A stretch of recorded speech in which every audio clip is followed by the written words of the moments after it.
Welt. N'ubu i Burayi nubwo waje kutwigisha ariko nabo ukwemera kwaba gabanutse cyane. Es werden immer weniger Gläubige. Nuko abemera bagenda bagabanuka cyane. Unsere Kirchen werden verkauft. Amakirisiya amwe bagenda bayagurisha. Das Restaurant ist mehr. Jesus hat keinen Platz mehr. Bose abantu bamwe nyine baravuga ngo Yesu nta mwanya bakimufitiye. Und in Europa sagen sie immer wieder, in Europa wird der Glaube weggekommen, aber Europa wird gerettet durch Afrika. Ariko i Burayi naho hari icyizere baravuga ati twaje kwigisha muri Afurika baremera ubu nabwo dukeneye nuko abanyafurika baza bakatwigisha twongera tukwemera. Morgen, vor 125 Jahren, ist Jesus das erste Mal in der Eucharistie bei euch erschienen.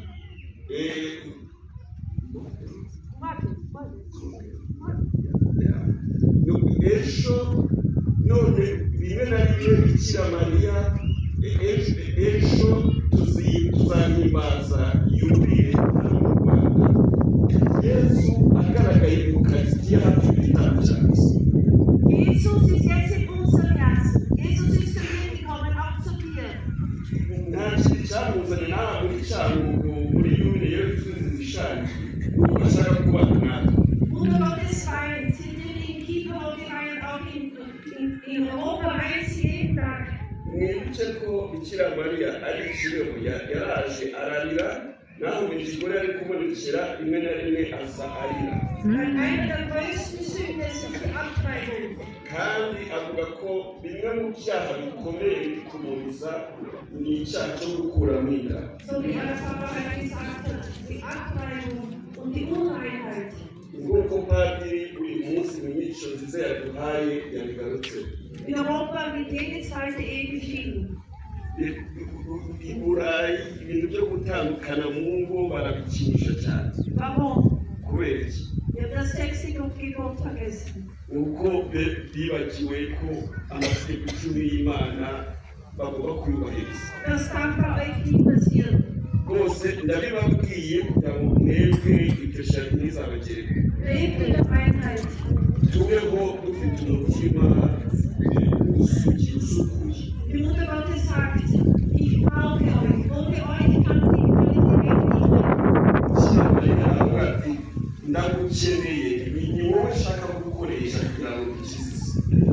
Ich glaube, dass Vater Hubert auf meine Würde, wenn er heute auf uns schaut und sieht und die Welt nicht. Aho ari aratureba areba iyi si yabona isi igenda nabi nawe biramubabaza nabi. Die Mutter Gottes braucht uns. Bikira Mariya aragukeneye. Ich brauche jeden Einzelnen. Aragukeneye kuvuga wivuga abandi ni mubakenewe.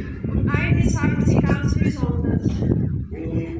Ati nzakababwira kigenzi. Betet für eure Priester. Bikira Mariya aravuga ngo buri gihe uko musenga mujye musaba n'abapadiri. Die Priester sind meine geliebten Söhne.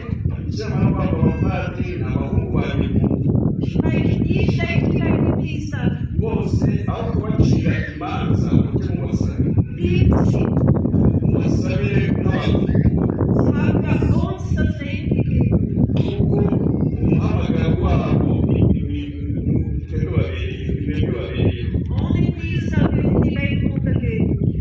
Kandi abapadiri ari Yesu ntiyaboneka yewe n'isi irimo ako kanya.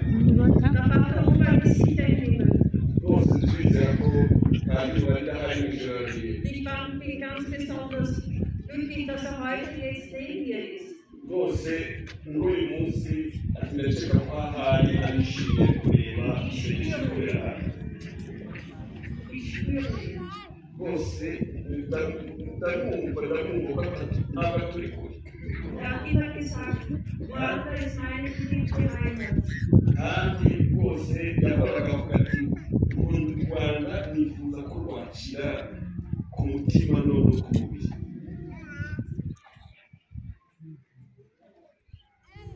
Hört auf die Stimme Gottes, bitte. Bose ndabinginze twumvire ijwi ry'Imana. Hört auf die Stimme, was Bruder Gottes Gottes in Bibel sagt. Ndabinginze nitwumve ijwi rya Bikira Mariya ryavugiye i Kibeho. Mutter Gottes sagt ihm, habt keine Angst. Bikira Mariya aravuga ati mwigire ubwoba. In Europa haben wir Angst, der dritte Weltkrieg steht davor.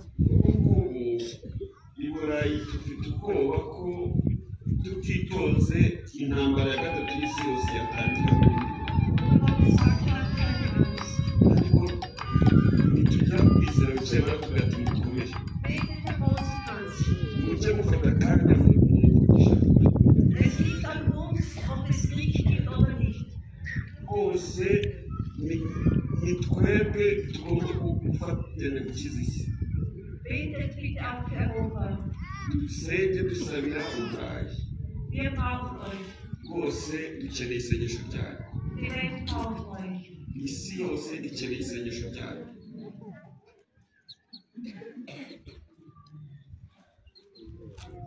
Danke, dass ihr mich zugehört habt. Murakoze niba mwumvise icyo mbabwiye.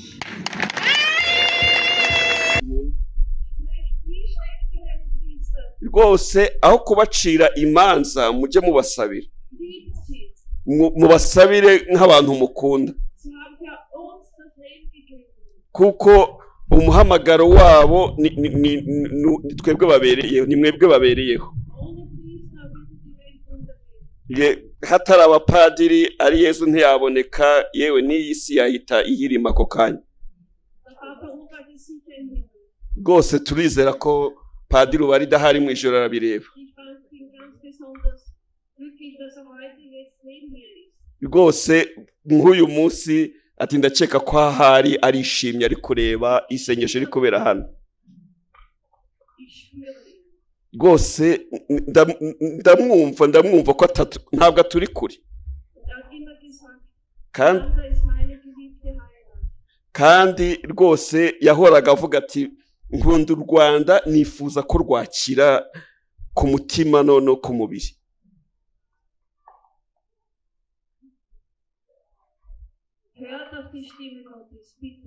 Bose ndabinginze nitwumvire ijwi ry'Imana. Ndabinginze nitwumve ijwi rya Bikira Mariya nk'iryo yavugiye i Kibeho. Bikira Mariya avuga ati mwigire ubwoba.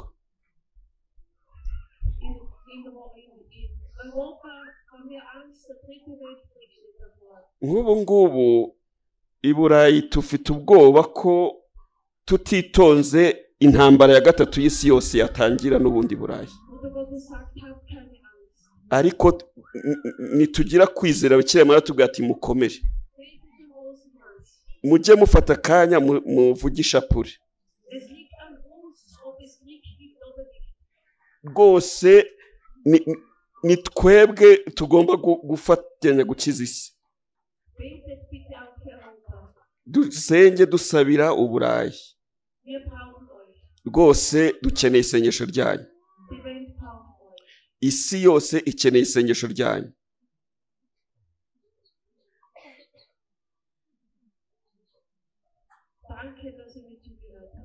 Murakoze nimba mwumvise icyo mbabwiye.